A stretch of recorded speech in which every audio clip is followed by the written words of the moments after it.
Olá!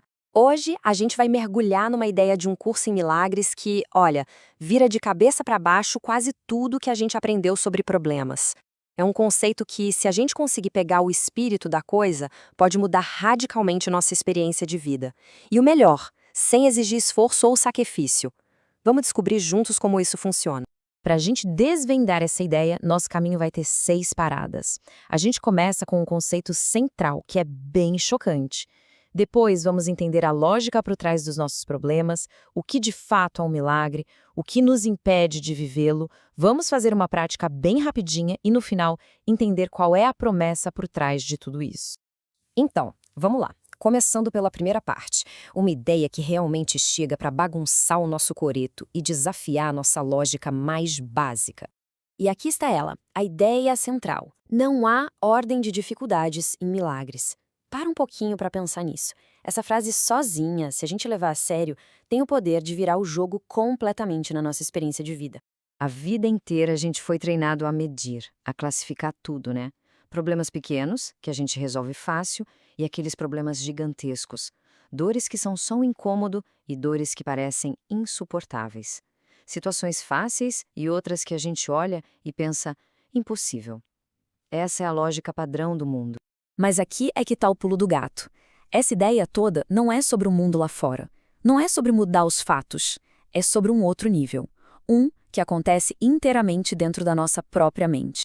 Agora vamos dar uma olhada em como essa lógica de ficar medindo e comparando os problemas funciona na prática. Como, no fundo, a gente foi ensinado a encarar nossas dificuldades. Olha só que interessante esse contraste aqui no slide. De um lado tem a nossa mente de sempre, né? Aquela que fica medindo, perguntando, isso é grave, tem solução? Do outro lado vem a resposta do milagre que diz, peraí, o problema nunca é o que aconteceu, o problema é a interpretação que a gente deu para isso. E o raciocínio é simples. Se a causa de todo o sofrimento é a mesma, a nossa interpretação, então a solução também tem que ser uma só. E o que isso quer dizer na prática? Que lá na raiz não existe diferença real entre um conflito com alguém, uma dor emocional antiga ou até mesmo uma doença física. Segundo o curso, todos esses problemas nascem da mesmíssima crença, a ideia de que a gente está separado um do outro e da nossa fonte. Se a raiz é a mesma, a solução também é. Isso nos leva direto para uma redefinição do que é um milagre. E, já vou adiantando, é algo bem diferente de um evento espetacular ou mágico.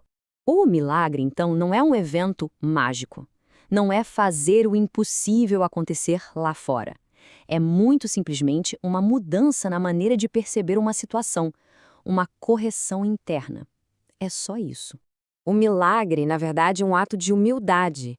É aquele momento em que a gente para de pedir para o mundo mudar, para as pessoas mudarem, e faz um pedido interno, sincero.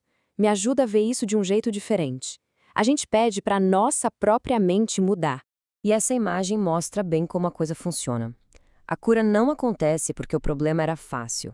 Ela acontece quando a gente finalmente abre mão da nossa teimosia de estar certo sobre o quão terrível e sem solução o problema é. A cura vem da rendição, de soltar a nossa própria interpretação. Ok, mas se é tão simples assim, por que parece tão absurdamente difícil? É isso que a gente vai investigar agora. A verdadeira fonte da nossa resistência a essa mudança. Vamos refletir um pouquinho? Quando a gente bota o rótulo de complicado demais ou impossível numa situação, do que a gente está falando de verdade? A resposta talvez não tenha a ver com a situação em si. Pois é, o único obstáculo é interno. É o nosso apego, a nossa resistência em soltar o significado, a história, o peso todo que a gente atribuiu a um evento. O milagre não encontra barreiras no mundo, ele só encontra o nosso apego às nossas próprias interpretações. E essa frase ajuda a gente a entender o porquê. Um pequeno pensamento de perdão, uma mudança bem sutil de perspectiva, isso tem o mesmo poder do que o mundo chamaria de um grande milagre. Por quê? Porque o conteúdo é o mesmo, é amor. E o amor não conhece tamanho, não conhece dificuldade.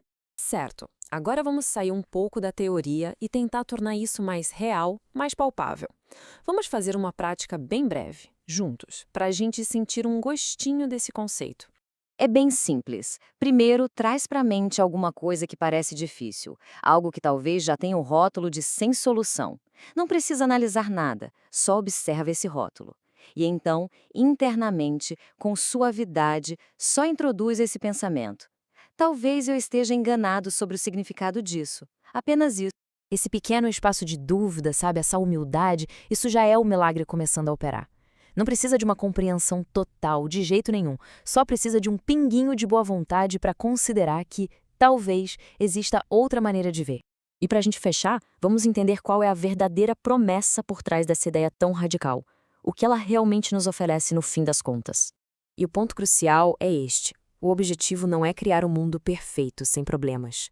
A promessa é de uma mente que consegue ficar em paz, não importa que o mundo apresente. A paz não depende do tamanho do desafio lá fora, mas sim da escolha interna que a gente faz a cada momento. E assim, a gente volta ao início. Não há ordem de dificuldades em milagres. Por quê? Porque o amor nunca encontra dificuldade alguma para ser o que ele é.